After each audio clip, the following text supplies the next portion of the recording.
السلام عليكم متابعي قناة كينج سبورت. واصل أسود الأطلس تألقهم في مسابقة دوري أبطال أوروبا في الجولة الخامسة من دور المجموعات التي لعبت يوم الأربعاء 29 نوفمبر 2023. لفت حكيم زياش إليه كل الأنظار وهو يقود فريقه غالطة سراي إلى الوقوف ندى للند أمام العملاق الإنجليزي، وأحرز زياش أعلى نقطة للتقييم من بين كل لاعبي الفريقين نتيجة للمستوى العالي الذي قدمه بتسجيله لهدفين من بين 3 أهداف لفريقه سجلهما في الدقيقتين 29 و62، ثم منحه لتمريرة حاسمة لزميله كريم أكتورغلو في الدقيقة 71 في مباراة شارك فيها سفيان أمرابط في خط وسط الفريق الإنجليزي. بهذا التعادل الذي لعب حكيم زياش دورا كبيرا في تحقيقه، ورفع غلطة سراي رصيده إلى 5 نقاط في المركز الثاني، فيما يتصدر بايرن ميونخ ترتيب المجموعة برصيد 12 نقطة قبل خوضه لقاء مع كوبنهاجن الدنماركي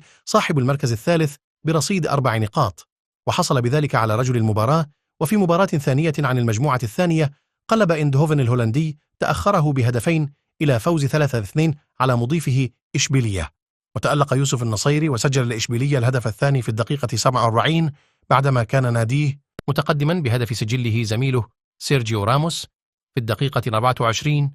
وتمكن ايندهوفن من العودة في المباراة وتقليص الفارق بعدما سجل له المغربي إسماعيل صيباري في الدقيقة 62، فيما سجل نيامينيا جوديلي لاعب إشبيلية هدف التعادل للفريق الهولندي بالخطأ في مرمى فريقه في الدقيقة 82، قبل أن يخطف الفريق الهولندي انتصارا قاتلا في الدقيقة الثانية من الوقت المحتسب. بدلا من الضائع للشوط الثاني سجله ريكاردو بيبي، ورفع ايندهوفن رصيده إلى 8 نقاط في المركز الثاني بفارق نقطة خلف أرسنال الإنجليزي المتصدر، والذي يلعب مع لينس الفرنسي صاحب المركز الثالث برصيد 5 نقاط.